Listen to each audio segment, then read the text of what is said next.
Radio J. Radio J. Géopolitique, le MAG. Steve Nadjar. Radio J. La deuxième partie de Géopolitique, le MAG, merci d'être avec nous sur Radio J. C'est l'heure de rejoindre la géopolitologue Léa Landman. Bonsoir Léa. Et merci d'être avec nous. Léa, on fait le point avec vous sur les 7 premiers jours de cette guerre entre Israël et l'Iran, en nous intéressant notamment à cette possible intervention directe américaine dans le conflit. Bah oui, alors en fait, c'est attaqueront ou n'attaqueront pas. Telle est la question en fait en ce qui concerne les États-Unis, la grande question. Ce dilemme divise profondément Washington alors que la guerre entre Israël et l'Iran entre dans son 7e jour. Israël, donc engagé dans cette offensive aérienne intense contre les sites nucléaires iraniens, mais aussi contre les programmes balistiques iraniens, attend en fait une intervention américaine pour achever la destruction des infrastructures souterraines, notamment le fameux site de Fordo, un site qui est réputé quasi inaccessible aux frappes conventionnelles israéliennes. Donald Trump, tout en ayant validé des plans militaires, hésite quand même à lancer une opération directe. Il est conscient des risques d'un enlisement à la manière des conflits en Irak et en Afghanistan, même s'il n'y a pas de soldats au sol cette fois-ci.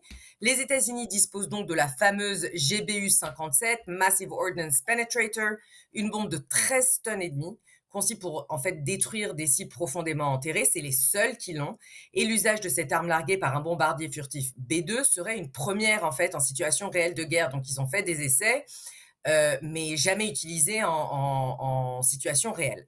Donc 2 bombes seraient en plus nécessaires pour neutraliser Fordo, qui doivent taper exactement au même endroit, mais Trump demeure quand même très prudent face au risque de représailles iraniennes sur les bases américaines, sur des cibles américaines, et du Golfe, et d'une escalade incontrôlable. Alors, je suis sceptique quant à l'escalade incontrôlable, parce que l'Iran n'a pas de copains. Il veut être aussi sûr, finalement, que ces bombes fonctionnent. Léa, est-ce qu'on peut dire que les États-Unis sont à la croisée des chemins aujourd'hui et que cette administration-là hésite, tâtonne, parce qu'elle est aussi nourrie par les contradictions internes des membres qui la composent? Bien sûr. Alors, on sait qu'Israël anticipe une entrée imminente des États-Unis dans le conflit. On parle même de ce week-end, qu'ils estiment en fait que seule l'aviation américaine peut véritablement détruire les installations nucléaires comme ils veulent faire. Pourtant, encore une fois, on l'a dit, il hésite, il est partagé entre la nécessité d'empêcher l'Iran d'acquérir l'arme nucléaire, il veut pas que ça soit signé sur son mandat en fait, et la peur d'un engagement militaire lourd et durable. Le Pentagone a présenté plusieurs scénarios, mais la décision finale revient à la présidence, même si certaines voix dans le Parti républicain et dans le Parti démocrate essayent de faire passer cette décision, de la sortir complètement des mains de Donald Trump. Donc le débat, il est vif à Washington. La faction isolationniste, celle de MAGA, donc Make America Great Again, oui, rejette toute intervention complète. C'est contre ce en quoi il croit. Tandis qu'une autre, incarnée notamment par Ted Cruz, prône une action militaire pour contrer la menace nucléaire iranienne.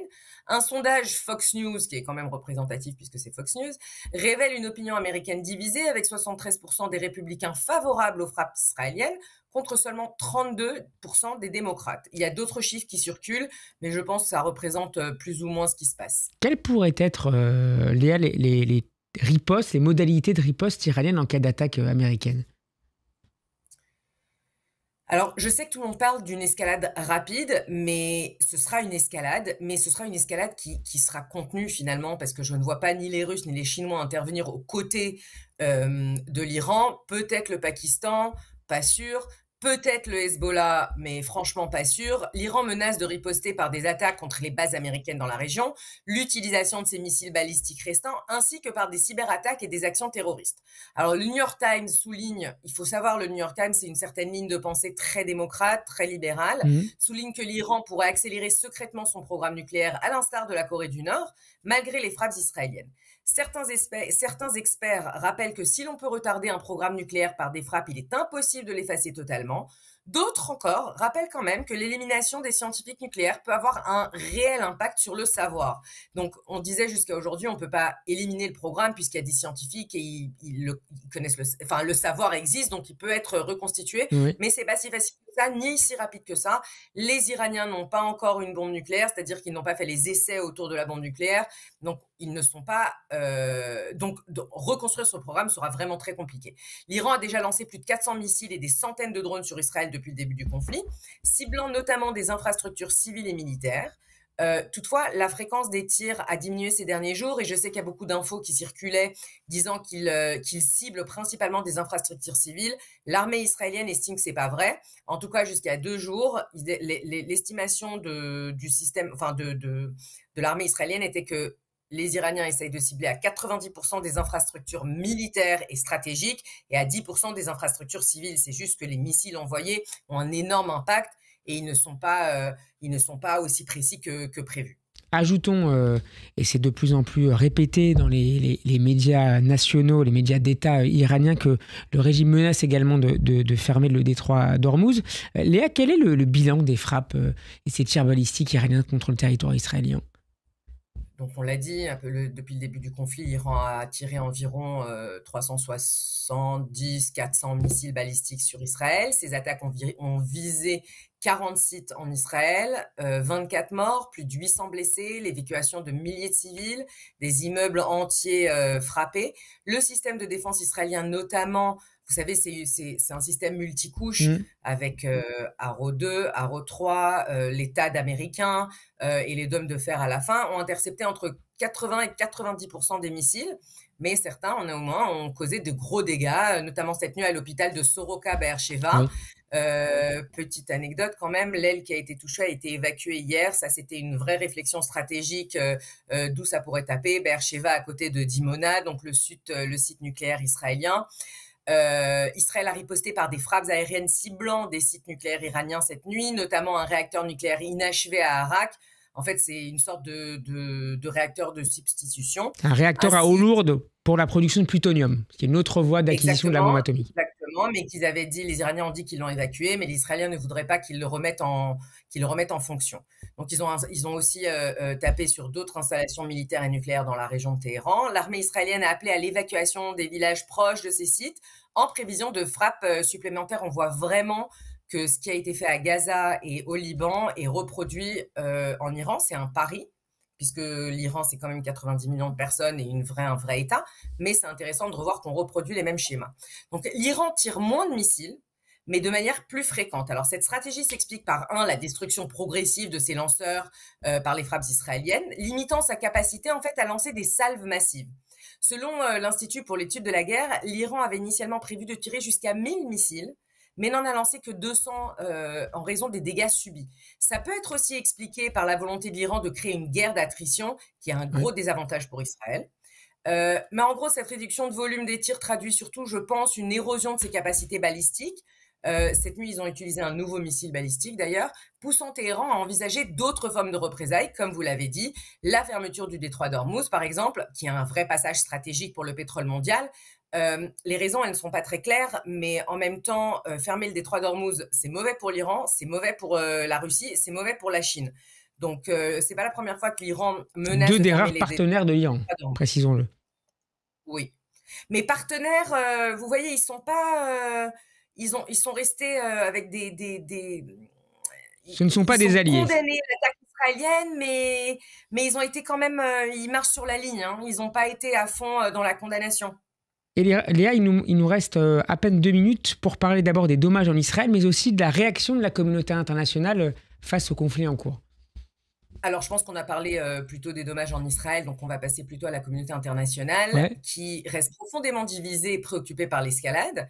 Après, ce mot escalade, ça fait 2 ans qu'on l'utilise, c'est un peu compliqué de le réutiliser ici. Les ministres des Affaires étrangères de l'Allemagne, la France et le Royaume-Uni doivent rencontrer leur homologue iranien à Genève vendredi.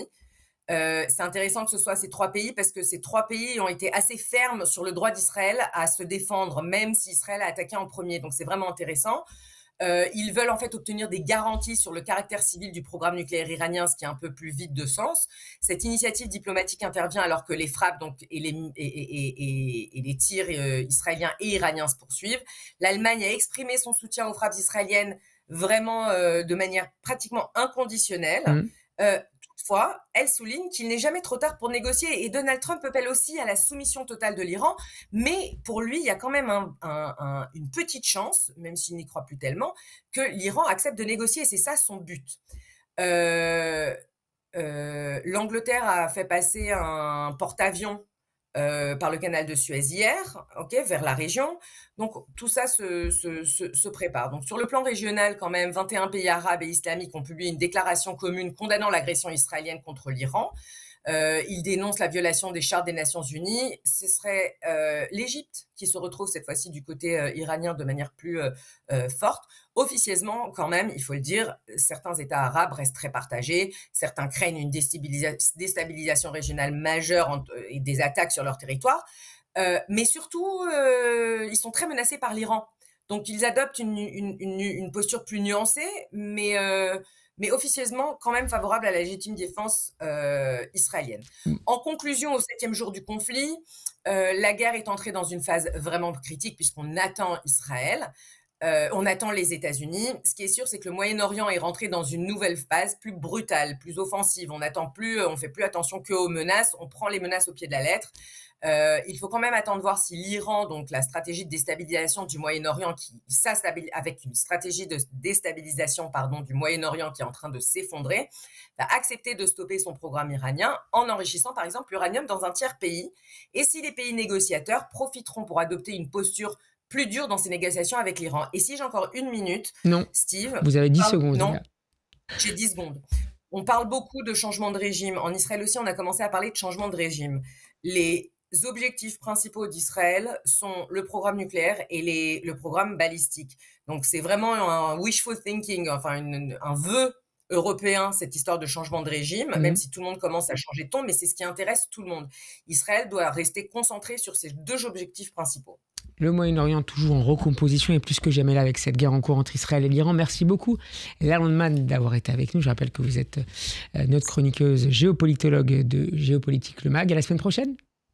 À la semaine prochaine, Steve.